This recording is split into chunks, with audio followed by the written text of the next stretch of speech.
Hey everyone, a different intro to this week's video, which contains a little bit of crafting. We're making some headboards. We've got some drone shots from last week before we share the tragic news about the drone. Yes, very tragic. But we also wanted to give you an update that next week there won't be a vlog. We are heading to Paris for the beginning of next week, and so we will definitely bring you some footage of that. But because of that, we won't be bringing a vlog to you next week, but you can look out for one the following week. Yeah, but most excitingly, I wanted to share the news that Sasha Alsberg is coming to our NaNoWriMo retreat. So Sasha is the #1 New York Times best-selling co-author of Zenith, or Zenith, depending on, which side of the Atlantic you're on. And she's also recently released another book called Breaking Time. So if you want to check out her work, and if you think it might be interesting to share some writing space with her, because it is a retreat where you're working independently, so Sasha won't be doing any work for you, but she will be one of the writers on site during the retreat. So if you want to check that out, if you're working on your masterpiece during the month of November, then maybe you want to consider coming to stay with us. Yeah, we're really excited to have her come. Yeah. I think it'll be great to have that energy and that expertise in the house. So yeah, we hope fun. you guys can join us. Anyways, enjoy this week's vlog. See you in a couple of weeks.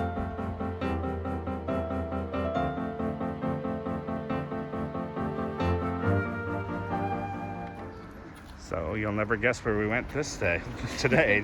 Another Sunday, another brocant.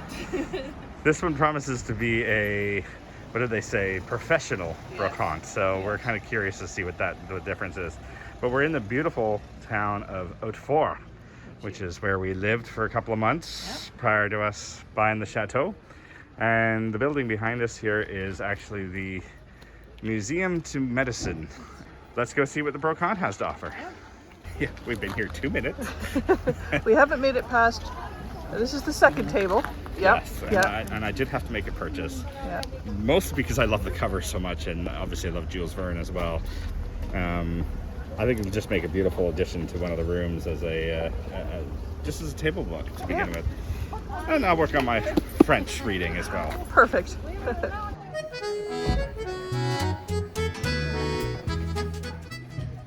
So this booth has done an excellent job of taking advantage of the building and setting up these little vignettes with their trunks. It does make them ever so appealing. Can't you just feel yourself sort of handing those off to the footman or the valet and going, get them to the ship, Jeeves.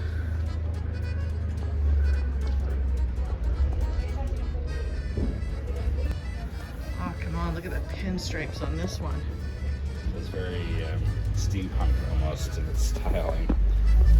The genuine steampunk. I was going to say, only it's actually probably Victorian. So cool.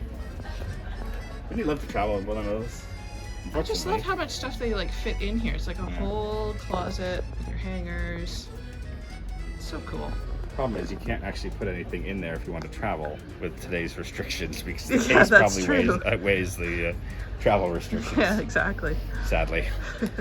You'd be paying extra baggage for sure. Yeah.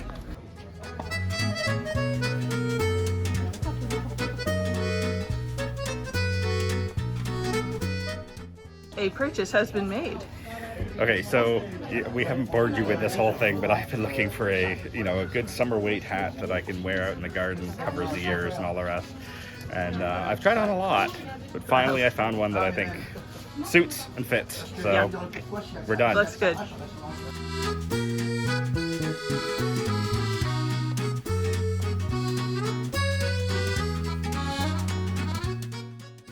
So fashion plates, but they're literally advertising the animals. They're literally advertising the animals that are being used in the fashion, so that's disturbing. Really cute little polar bears that you can wear. No. Otters that you can wear. No. That is a time gone by. Shout out to David. Shout out to David. Yes, David, one of my colleagues.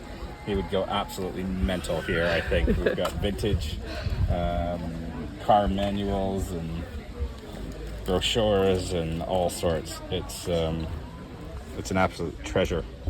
It's beautiful type. So after going to the brocante in Hautefort, we found out that there was a vide-grenier in Negrand, which is about 15 minutes the opposite direction, and we bought one additional thing. So this lovely little perfume set that we think will look really good in one of the bedrooms. So I've got my trusty old table saw / chop saw out, and the reason I've got it out today is because I am making these panels that are going to go in the headboards in Du Terrasse and La Tour. So if you remember, we used old doors from the barn and linked them together to create the headboards. And now what we're going to do is put inserts in them that are going to be wrapped in the same fabric as the curtains in those rooms to make them more unique. Here we go. It's making time. I've wanted for a while to put something plushy in this headboard, and it was just sort of lacking the time to do it, so we're on to it now. I've got a little bit of quilt batting. Steve has gone out to get some more, but we're going to test this and see how it goes. I've got a board to put an insert, and I've got the curtain material that we used, and I've got lots of that to still finish the one curtain I still need to finish, which is over there. And then we'll make the headboard inserts from this and see how it goes. Obviously, it's a lot easier to work with symmetric geometric patterns because you can do things like just line it up with the repeat to make sure that everything is nice and square and that material's not going to pull one way or the other. So yeah, not gonna lie, geometric fun. I am lining up my batting inside where I traced out the wood. Try to get that all nice and tidy in the lines. And then I'll put that there. Line it up again. Oops, tuck, tuck, tuck. And just simply wrap the material around and glue it in place. And we'll see how that does. All right, I've done a test bit of gluing sort of north, south, east, and west.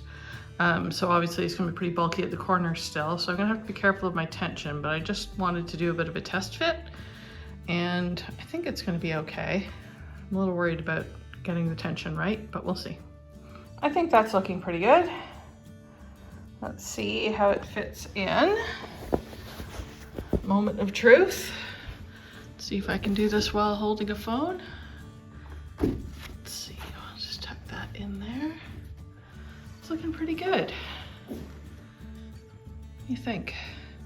Need pieces for down there. We've got another piece, well, other pieces to go across, but let's see how that looks zoomed out. Yeah, I think that'll add a little brightness and texture, a little softness. And that's basically how we're going to approach these rooms. We're just going to keep adding on layers and layers, because we are actually, despite the gray color in here, we are actually tending towards maximalism. So I'm going to have to layer a lot more color in here for that to work. I just wanted to point out that I am clipping off the excess material from the corners so that when I glue them down, they will sit nice and flat. So I'm not trying to fit all this excess corners in, just clipping them down and gluing them flat.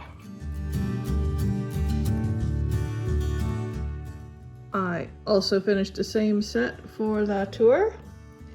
So let's see if I can make these fall in a way I could use for a reel. That'd be fun, wouldn't it?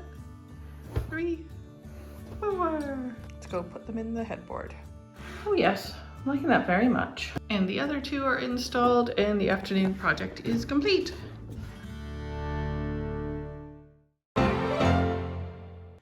Okay, we're going in the Wayback Time Machine now. I've actually got my compass out. So we're working on the headboard for the Balsam Suite.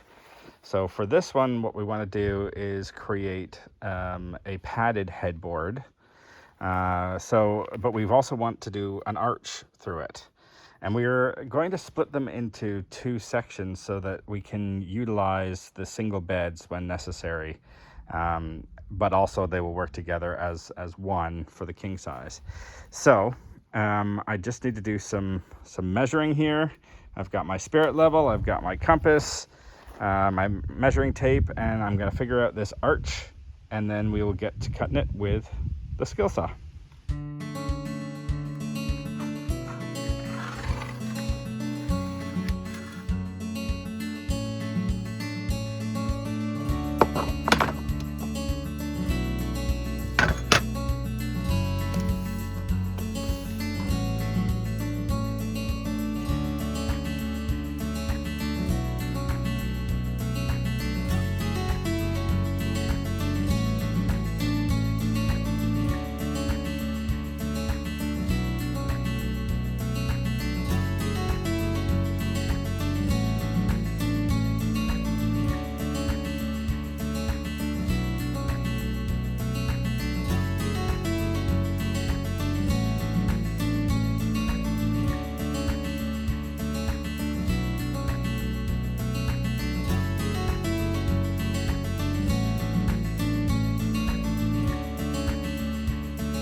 So there you go. Who doesn't like a good bit of geometry?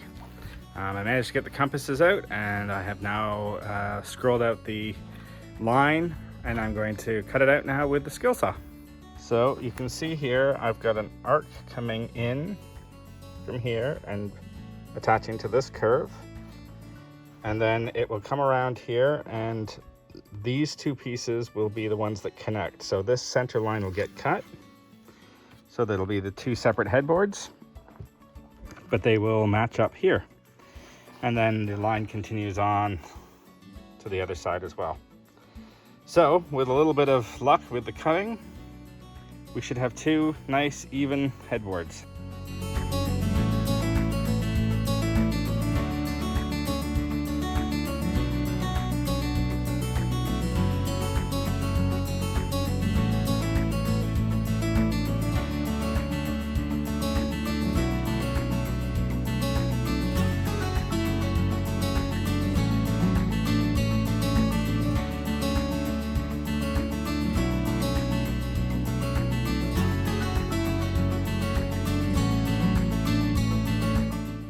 There we have it.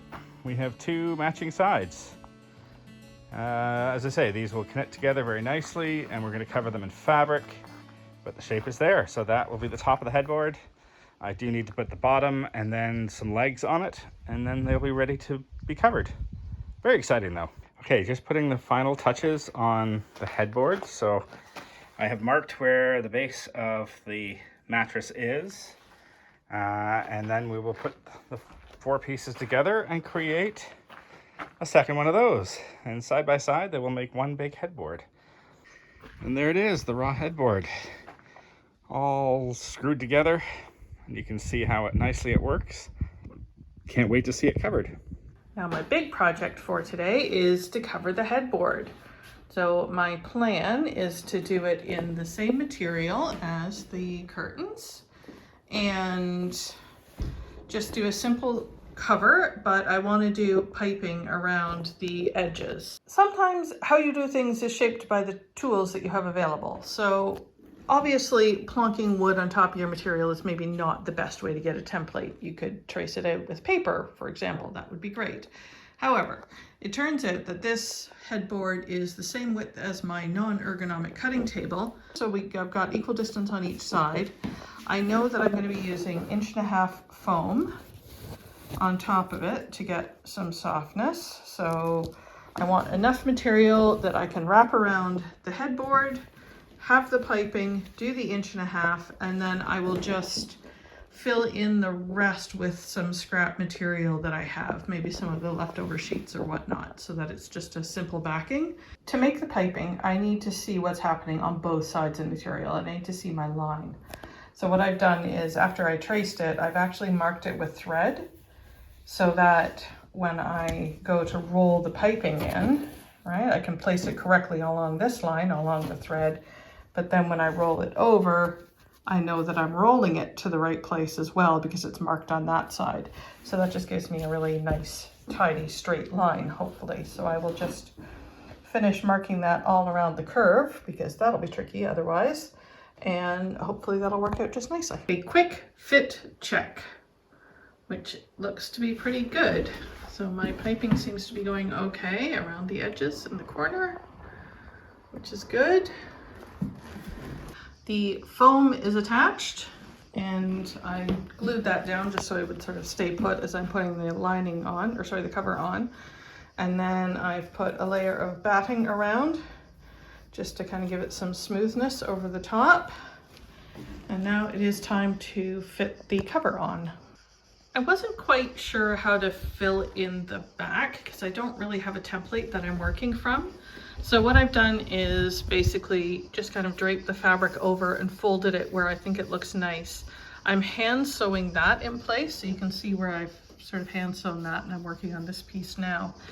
And then I think I will just drape the piece over the middle, pin that in place, slide it off like a sleeve, sew that, and then we will have basically a sleeve cover that we can use over the bed. That's my plan. We'll see if it works. All right, pinning of the back piece is in place. So after I do a call, I will slide that off and sew it, hopefully. I have decided, because I am crazy, that I'm going to try to pattern match the headboards.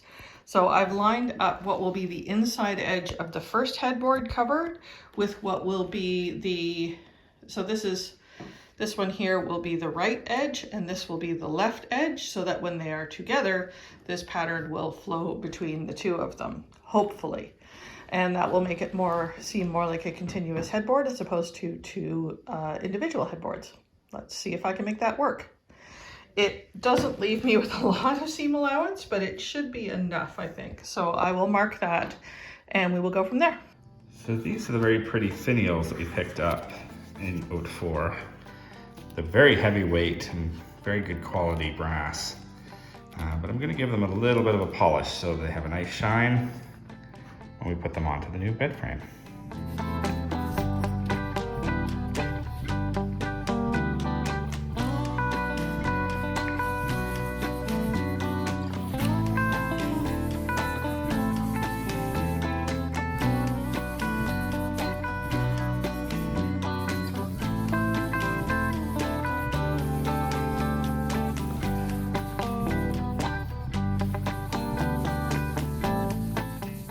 There we have it, all nice and shined up.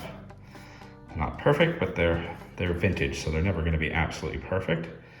But lovely little shine on them now. There we go. There we go. Okay. Those look good. Yep. I'll get my awl out and open the material. I think we're in. You liking it? Yeah, I think that looks great. Look at that. There we go. My pattern match turned out beautifully. It does. It looks great. Yay! Now we just need some curtains. Yeah. Woohoo! A nice flow of curtains down behind that. But we got a headboard. Yay! Look at us go. Got some lights in place. Sort of faux made it up. We haven't completely made it up, but I wanted to show you guys something close to the next step of our look. And then I want to, like I said, add some curtains in behind, and I want to add a couple of framed images just above where the lights are, and then we'll be done. That's all, honey. That's all. We're almost there, which is great. Yeah. So what do you guys think? Would you want to stay in this room? Yeah. This is our goal, right? Is to make it enticing for people to come. So it's getting there. There's, one day we'll do the walls and all the rest of it as well, and we're still figuring out what furniture goes in here, but I think it looks good. We haven't had any complaints yet anyway. So we had an absolutely amazing weekend last weekend with the fete in the town and having our first exposition. Unfortunately, there was one minor tragedy that happened during that weekend. Sadly, I was flying my drone trying to get some fabulous footage, and I managed to hit the tallest tree on our property. I've told myself before, don't go backwards, because of course there's no cameras on the back of the drone. But unfortunately, I did not take my own advice. I thought I was high enough in the air, but the biggest tree on the property decided to jump in the way, and our poor little drone fell from a very great height. Here it is. So the poor drone fell from probably close to 50 meters. And you can see the lens and the camera has popped out. 2 of the arms have fallen off, and there is a bit of damage here to the plastics. I'm gonna see though, I have hope that this can go back together and fly once again. So I'm going to take it apart and try and put it back together and see whether I can get it working again. Wish me luck.